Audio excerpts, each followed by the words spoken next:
കണക്കാക്കണം. അതുകൊണ്ട് ചിലപ്പോൾ നരകത്തിൽ നിന്ന് രക്ഷപ്പെടാൻ ദാനധർമ്മങ്ങൾക്ക് വലിയ പുണ്യമുണ്ട്, വലിയ മഹത്വമുണ്ട്. അതുകൊണ്ട് ചിലപ്പോൾ നമുക്ക് രക്ഷപ്പെടാൻ കഴിയും, നരകത്തിൽ നിന്നൊക്കെ മോചനം നേടാൻ അതൊക്കെ കഴിയും. ചെറിയ പരിശുദ്ധ റമദാനിന് ഒരുപാട് ആളുകൾ നമ്മുടെ അടുത്തൊക്കെ വരും.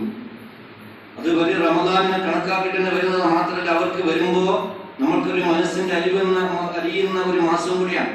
മാത്രമല്ല, നമ്മൾ കൊടുക്കുമ്പോൾ മറ്റുള്ള മാസങ്ങളെക്കാൾ കൂടുതലായി ഇരട്ടിയായി നമുക്ക് 10 ഇരട്ടിയും 70 ഇരട്ടിയൊക്കെ കൂലി കിട്ടുന്ന പരിശുദ്ധ മാസത്തിലാണ് നമ്മൾ ഉള്ളത്.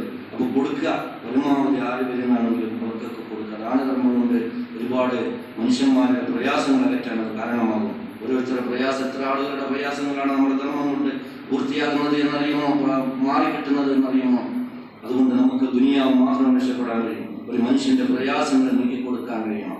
ഒരു ദിവസം അല്ലാഹുവിന്റെ പ്രവാചകന്റെ മദീന പള്ളിയിൽ മഹാനായ ഇബ്നു അബ്ബാസ് റളിയല്ലാഹു അൻഹു ഇത്തികാഫിരിക്കുകയാണ്.